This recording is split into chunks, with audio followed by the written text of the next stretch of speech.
on their own well-being and their business and their families. So we decided to really kind of take a bit of a stand.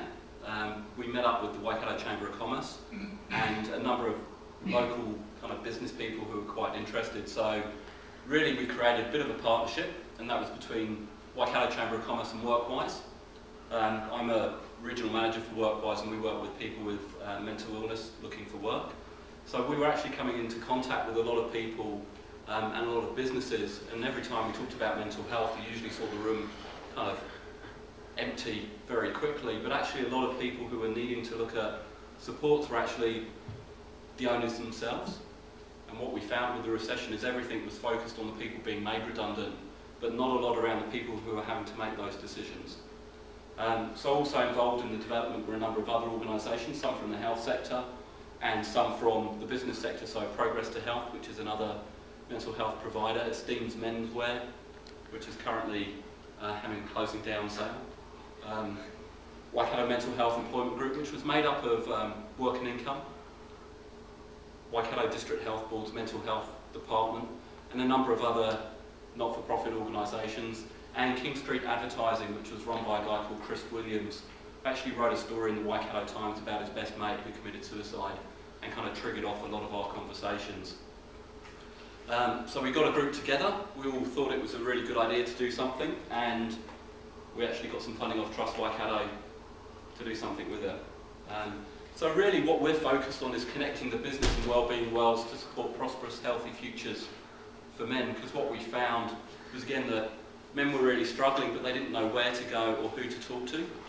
And a lot of business owners had no one really where they felt safe kind of to share what they were going through. So if you were kind of already involved in wellbeing services, you already knew who the people were.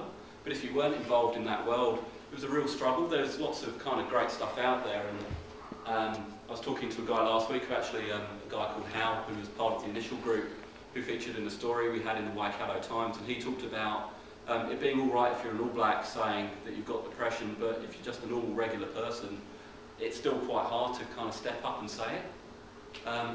So we decided to get a bit organised and get a bit of a dream together. And as I said, our dream was about connecting business and wellbeing worlds together.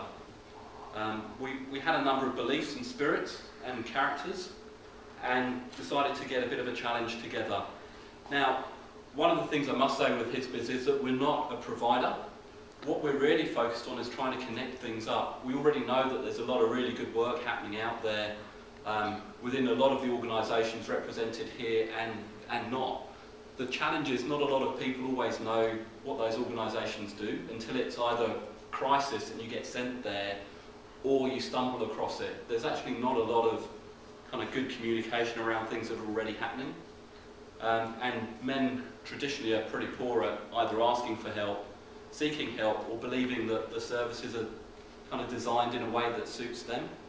So what we were finding is a lot of people were kind of looking for help and going out of town because they didn't want the stigma of going to a local agency that they may bump into someone that they know. So what we're finding is that we use a term called remote intimacy, and we'll talk a little bit more about that when we look at some of the ways in which we're promoting stuff. But what we found is that men wanted to share kind of what works for them and share their kind of stories, and really enjoyed talking together. And I think we had that conversation last week when we were talking about peaceful warriors, about how men come together when they do things and talk then more than come to talk. So what we began to do,